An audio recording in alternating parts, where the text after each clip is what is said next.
Irmãos e irmãs, a paz do Senhor. É um prazer enorme estarmos juntos mais uma vez para estudarmos a palavra do Senhor, num trimestre abençoadíssimo, com aplicações práticas que tenho certeza que tem edificado e abençoado a sua vida. Bem-vindo e bem-vinda. O programa Escola Bíblica Dominical já está no ar. A nossa lição tem como título A Mordomia do Tempo. É a lição de número 8. O nosso texto áureo está em Efésios capítulo 5, versículo 15 ao 16, que diz: Portanto, vede prudentemente como andais, não como nécios, mas como sábios, remindo o tempo, porquanto os dias são maus.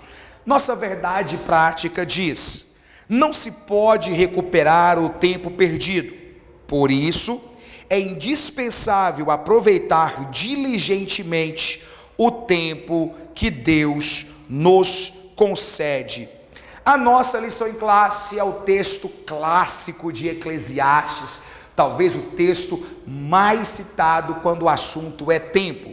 Eclesiastes capítulo 3, do versículo 1 ao versículo de número 8, nós não iremos ler aqui, mas eu quero fazer todo o texto, mas eu quero fazer menção do versículo 1.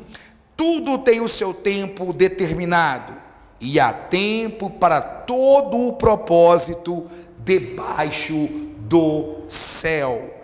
Esta é a inscrição da palavra do Senhor. Amém? Amados e queridos irmãos, quando estamos falando sobre o tempo, provavelmente estamos falando de um dos maiores tiranos que o homem tem sobre si. O tempo regula o homem, o tempo comanda a rotina, comanda os propósitos, comanda os projetos que o ser humano traça. Isso é perfeitamente natural. Afinal de contas, dentre todas as limitações que o ser humano possui, nós podemos destacar ao menos duas. Nós somos limitados localmente e nós somos limitados temporalmente. O que isso significa? Significa que nós temos assíntotas ou barreiras que fazem parte de nossa natureza humana. Nós não podemos estar em vários lugares ao mesmo tempo, por isso somos limitados geograficamente, localmente. Nós podemos estar em um lugar de cada vez, e entre um ponto e outro há um momento de deslocamento. Por outro lado, nós também somos limitados pelo tempo. Nós não temos uma existência eterna. Há um momento em que nascemos, crescemos, amadurecemos e naturalmente morreremos. Por outro lado, nós também não podemos voltar no passado, nem adiantar ao futuro. Estamos presos nessa dimensão chamada temporalidade. A temporalidade, ela está intimamente associada com a mortalidade. Não há como separar uma coisa da outra. Qualquer ser vivo, seja uma árvore, seja um animal irracional ou ser humano, precisa conviver com o fato de que mais tempo ou menos tempo, a sua jornada sobre esta terra chegará ao fim. A mortalidade, que é inerente a essa natureza corruptível que o homem possui, nos faz enxergar no tempo, ao mesmo momento, o grande tirano, como também o nosso bem mais precioso. Quando falamos em tempo, nós estamos nos referindo à moeda mais preciosa que existe. Não à toa, se nós procurássemos grandes milionários, bilionários, que já passaram pela história, que ainda passarão e que vivem atualmente, quantos deles não dariam toda a sua fortuna por ao menos mais uma hora de vida, mais um mês, mais um ano? O tempo é o grande mistério da humanidade. O tempo é o grande desafio para o ser humano. Eu sou físico, sou bacharel em física, e uma das coisas que nós mais trabalhamos dentro da física é com o conceito de tempo. E é comum, dentro de sala de aula, alguém nos questionar e dizer: o que é o tempo? O que vem a ser este momento? Quando surgiu o tempo? Em que momento começa esse rio que corre para um lado só, chamado tempo? Nós podemos pensar de forma científica. Para o homem, o conceito de tempo é extremamente complicado. Eu vou aqui te dar algumas definições do que vem a ser tempo, e dentro desse tópico eu estou no item 1, que é conceitos importantes. Conceitos importantes. Vamos lá. Quando pensamos em termos científicos,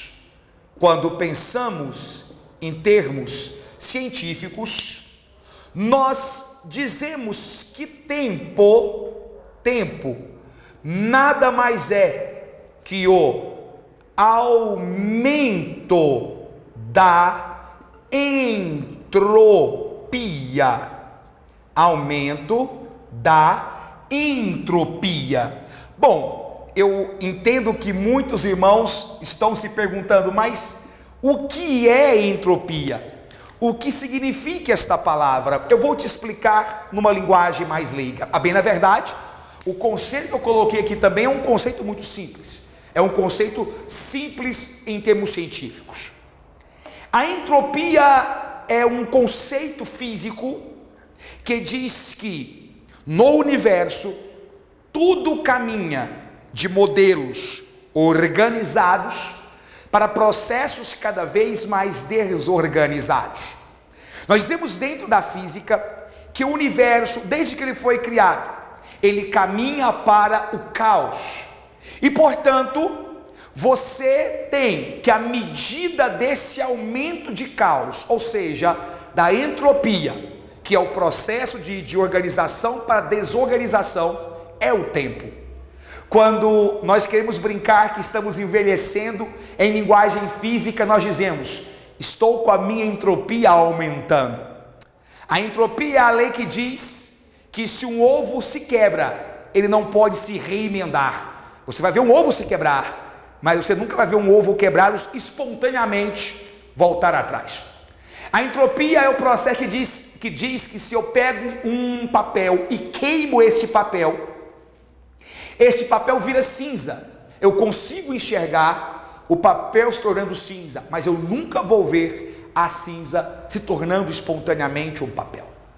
É isso que é entropia: sair da organização para a desorganização.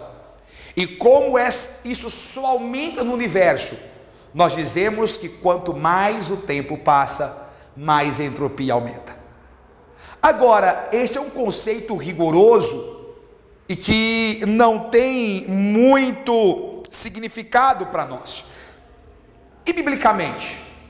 Porque cientificamente esta é a ideia. E biblicamente?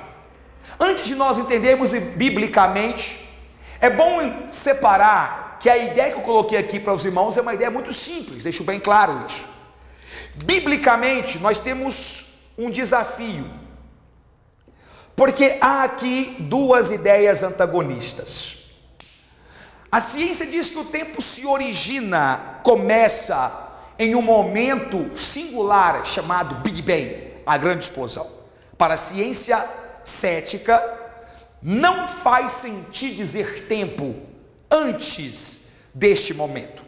Nós não cremos que uma grande explosão aleatória criou o universo, mas nós cremos que Deus é o Senhor do tempo. A Bíblia deixa isso bem claro, quando chama o próprio Cristo, em uma profecia messiânica no livro de Isaías, de o Pai da eternidade. Isso significa que o tempo é criado por Deus, e o tempo, biblicamente falando, nada mais é do que uma unidade de medida da vida e da durabilidade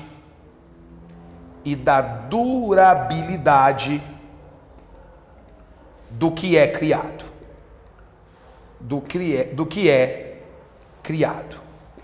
Ou seja, biblicamente falando, o tempo nada mais é do que uma unidade que mede quanto vai durar o nosso momento sobre a terra, de qualquer coisa, tanto daquilo que tem vida, quanto daquilo que é inanimado. Agora, veja que coisa interessante, ainda dentro da Bíblia, nós encontramos 3 divisões, que não aparecem no meio científico. Dentro da Bíblia, nós entendemos que há 3 palavras claras com relação a tempo. A primeira palavra que aparece no livro chamado Sefer Bereshit, ou livro de Gênesis, o livro do começo, é Ion. Ion significa dia de 24 horas. Quando você pega o livro de Gênesis, no capítulo de número 1, você vai ver que a palavra Ion, que nós estamos colocando aqui, ela é utilizada para marcar o período da manhã e da tarde. Ion é a primeira unidade que aparece na Bíblia como contagem do tempo, mas é muito específica. Nós dizemos que Ion se refere a dia de 24 horas. Agora, existe a palavra tempo no sentido geral, e aí ainda a apreensão em termos bíblicos, nós temos a palavra cronos, nesse caso a palavra grega cronos. Enquanto que Ion é dia de 24 horas, cronos vem do grego e significa literalmente tempo humano. Esse humano é por nossa própria conta, deixemos isso bem claro, tempo humano. O cronos é aquilo que nós olhamos para o relógio. A palavra cronos vem de uma divindade da Grécia, pai dos deuses, digamos assim, que havia criado tudo, um dos seres criadores, e é por isso que Cronos era o senhor do tempo na mitologia grega, também adotada depois pela mitologia romana como deus Saturno. O Cronos vem de de Cronos que vem a palavra cronologia, cronômetro e assim por diante, que são termos que se referem ao passar do tempo. Quando a Bíblia usa a palavra cronos, ela está se referindo à unidade de medida da época do homem. Veja bem o que eu falei, a unidade de medida da época do homem, é quanto tempo o homem perambula por aqui, é o nosso sistema de referencial de durabilidade, é o nosso sistema de referencial de duração. Agora, nós sabemos que Deus é eterno. Para Deus, o tecido, espaço-tempo não o limita, não coloca barreiras a ele. Portanto, para Deus, o Cronos é nada. Para Deus, nós entendemos que os seus propósitos obedecem o chamado Kairos. Bom, e qual é a ideia de Kairos? Também é tempo, mas é tempo divino. Oh, glória a Deus! Quem aqui nunca escutou a expressão porque para Deus 1000 anos são como um dia? Kairos é o tempo designado por Deus. Agora veja o que eu acabei de falar para você. O Cronos é o tempo que está sobre o homem. Vivemos sob a égide dele, vivemos sobre o seu tic-tac, o relógio nos avisando que estamos envelhecendo e que estamos caminhando a passos inexoráveis para a morte. Já o Kairos, que é o tempo divino, não significa que Deus está debaixo de um novo tempo, não, mas significa que é o tempo que Deus designou, Ele utilizou para cumprir o seu propósito com a sua criação. Esse Kairos, ele não é mensurável pelas unidades criadas pelo homem, pelas horas, pelos segundos, pelos milissegundos, pelos anos, biênios, decênios, séculos, milênios e assim por diante, não. O Kairos é especial de Deus. E quantas vezes nós, ao ministrarmos a palavra do Senhor, não dizemos: aguente, fique firme, porque Deus tem um tempo determinado. Esse tempo determinado não é o Cronos. Nós não sabemos que tempo é esse, mas Deus é fiel e vigia, vela pela sua palavra para que ela se cumpra. Glórias a Deus por isso. Portanto, meus irmãos, dentro desse conceito importante, eu trouxe para os irmãos duas visões: a visão científica e a visão bíblica. E dentro da visão bíblica, nós fizemos um panorama geral sobre o que significam os três termos dentro da Bíblia. Muito bem. No nosso tópico 2, nós temos a mordomia do tempo, propriamente falando. A mordomia do tempo. Vamos lá. Quando eu vejo a expressão mordomia do tempo, meus irmãos, eu fico a pensar algumas coisas. Primeiro, aqui está logo no item 2.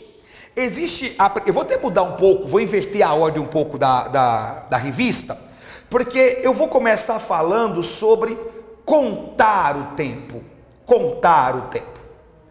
O salmista, ele diz assim nas Escrituras Sagradas, no Salmo 90, versículo 12: ensina-nos a contar os nossos dias, de tal maneira que alcancemos coração sábio. Veja comigo, o que significa contar o tempo?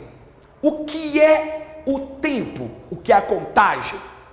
Para o homem, a hora, essa hora que o seu relógio está marcando agora, é um processo físico. Se você visitar o NIST, lá no Colorado, nos Estados Unidos, NIST, que significa Instituto Internacional de Padrões e Medidas, você vai perceber que eles têm um relógio lá, chamado relógio atômico, que usa um material radioativo chamado césio 147. O césio é o material que o homem utiliza para contar as horas. O tempo que o césio gasta para perder uma parte da sua massa, e nós não vamos entrar em detalhes aqui, é justamente o que o homem chama de horas. É o padrão atual. O homem usa o comportamento de uma substância radioativa para regular o seu tempo. Mas não é isso que Deus está dizendo para nós. Ele não diz: olha, eu não estou dizendo para vocês usarem o meio natural para contar o tempo. Quando o salmista diz: ensina-nos a contar os nossos dias, ele está dizendo o seguinte: olha, aprenda que a cada dia que se passa, você precisa amadurecer. É a mesma coisa dizer assim: olha, deixe de ser tolo, de ser nécio, ou no mínimo ingênuo, e aprenda que com o passar dos dias, você precisa valorizar a cada momento o seu aprendizado, a sua vivência. O homem que envelhece e não aprende é um louco. E é isso que o salmista está dizendo quando diz: olha, ensina-nos a contar os nossos dias para que alcancemos coração sábio. Está dizendo: Senhor, que à medida que o tempo vá passando, Ele também seja o meu professor. Que à medida que o tempo vá passando, Ele também seja o meu ensinador, para que eu descubra que nada sou, que a velhice, que as cãs brancas, usando o termo bíblico, ensine-me a ser devoto a Ti, ensine-me a entender os Seus desígnios, a ser paciente, a ser amoroso, a ser um ensinador, a alcançar coração sábio. É uma dádiva que o tempo propicia para aqueles que são fiéis a Deus. Ainda falando no tópico 2, nós temos a expressão remir o tempo. Remir o tempo significa aproveitarmos o tempo, não desperdiçar. Eu vou até colocar isso aqui, ó. Não desperdiçar o tempo. Isto que é remir. Você já parou para pensar na quantidade de tempo que o ser humano gasta enfiando a cara em um celular? Eu estava recentemente lendo uma pesquisa que dizia que em uma década, cerca de 78% de nossos jovens estarão utilizando óculos, devido ao tempo que passam em frente a uma tela, seja de celular, seja de um computador, de um tablet, não interessa, uma televisão. Esses dias atrás eu estava em um restaurante com a minha família e eu estava observando uma mesa vizinha nossa, em que havia um casal, aliás, havia uma família muito grande, juntamente com 2 senhores. Parece-me que eram o patriarca e a matriarca daquela família, juntamente com seus filhos e netos. E houve um momento que eu fiquei impressionado, porque havia um silêncio na mesa. Eles estavam em um restaurante para comemorar alguma coisa, que eu não sei o que era. Mas em um certo momento, os filhos e os netos estavam todos olhando para uma tela de celular, enquanto os 2 velhinhos olhavam um para o outro e conversavam entre si. O homem gasta hoje cerca de 4 a 5 horas na frente de uma tela. A média mundial é de 3 horas conectados na internet. No Brasil isso chega a 6, 7 horas. É um dado alarmante que mostra que a humanidade não está aprendendo a remir o tempo. Nós somos uma geração extremamente conectadas. A pergunta é: com o quê? E eu te respondo: com as redes sociais, com aquilo que é cultura inútil. O homem tem acesso rápido, mas se esquece que remir o tempo significa valorizar as relações interpessoais. Como dói quando estamos na igreja, há pessoas louvando, há palavras sendo ministradas, e nós encontramos irmãos e irmãs que passam mais da metade do culto olhando para o celular, acessando redes sociais, desperdiçando o tempo que deveriam estar devotando a Deus. A mordomia do tempo é uma exortação dizendo: cuidado, a sua mortalidade não garante que amanhã haverá um outro dia, não garante que haverá um amanhã para você. Portanto, remir o tempo significa isso. E é claro que, fechando aqui, nós temos a prestação de contas. Nós não vamos nos alongar aqui, porque nós sabemos que de tudo que nós fazemos, nós nos apresentaremos diante de Deus. E para finalizarmos, o tópico 3, como aproveitar o tempo. Como aproveitar o tempo? E em primeiro lugar, a pergunta é, a questão é: como aproveitar o tempo para com Deus? A resposta é: combata o secularismo. Não se esqueça de que Deus está em todos os lugares. Como é que você aproveita o tempo? Orando, lendo a palavra do Senhor, falando de Cristo para aqueles que não ouviram a Ele. Pense comigo, primeiro, a oração para muitos é um fardo. Nós somos capazes de passar 1h30 em frente a uma TV, assistindo 22 homens correndo atrás de uma bola. Nós somos capazes de passar 3 horas em uma poltrona de cinema, olhando para uma projeção numa tela de ficção. Mas muitas vezes é difícil passarmos meia hora ajoelhados, buscando ao Senhor. Um joelho cheio de calos evita um coração cheio de feridas. Ore ao Senhor.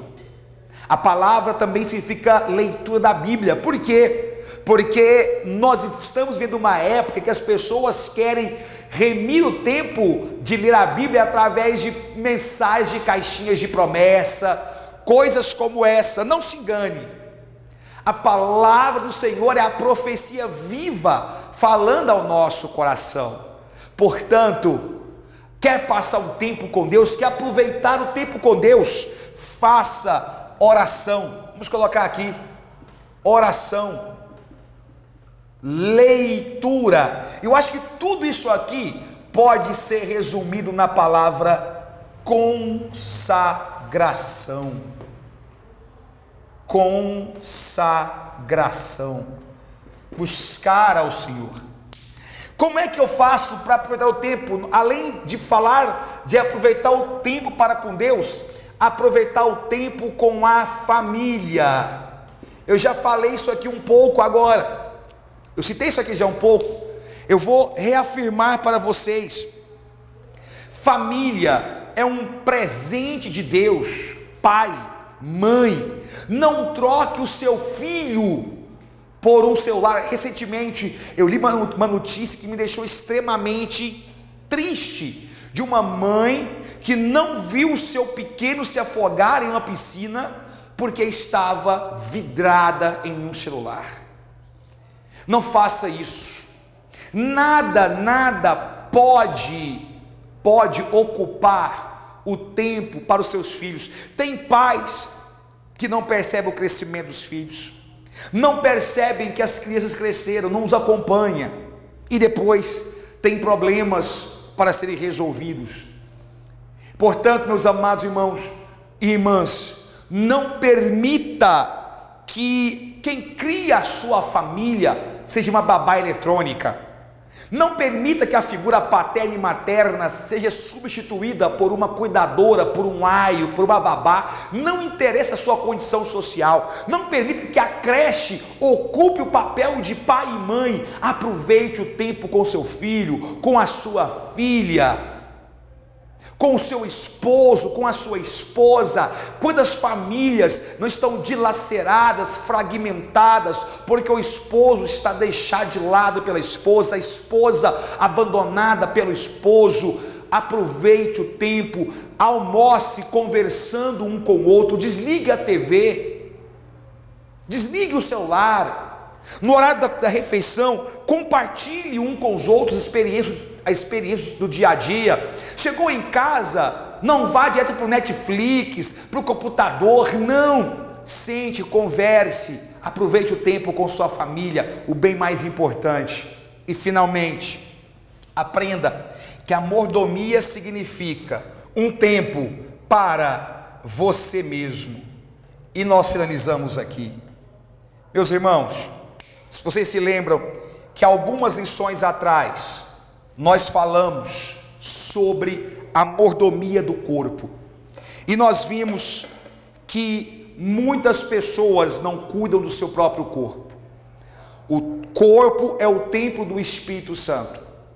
Muitos não conseguem ler os sinais de fadigas, de cansaço, que o seu próprio organismo está dizendo.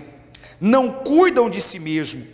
Paulo, ao escrever Timóteo, deixa isso bem claro. Timóteo, cuide de si em primeiro lugar. Sempre que você vê os apóstolos começando uma carta, eles dizem: espero que te vá bem. Nós vemos uma época de doenças emocionais. A depressão é a doença do século. Isso significa o quê? Significa que as pessoas não estão cuidando de si, vivem para o outro, vivem diante de um sistema que envolve padrões de beleza, que envolve correria, padrões de aquisição, extrato social, e se esquecem que isto é matéria que se cansa. Quantas clínicas estão lotadas de pessoas com síndromes de burnout, síndrome de pânico, depressivas, estressadas, porque se esquecem de olhar para si mesmo. O seu corpo é o templo do Espírito Santo. O seu corpo é onde o Santo Espírito habita. Portanto, cuide-se, cuide da sua família e cuide do seu tempo para com Deus. Faça o culto em casa, o culto doméstico, e eu tenho certeza que a sua vida será muito abençoada. Meus amados irmãos e irmãs, o programa Escola Bíblica Dominical vai chegando ao final, e foi um prazer estarmos juntos mais uma vez, para estarmos estudando a palavra do Senhor.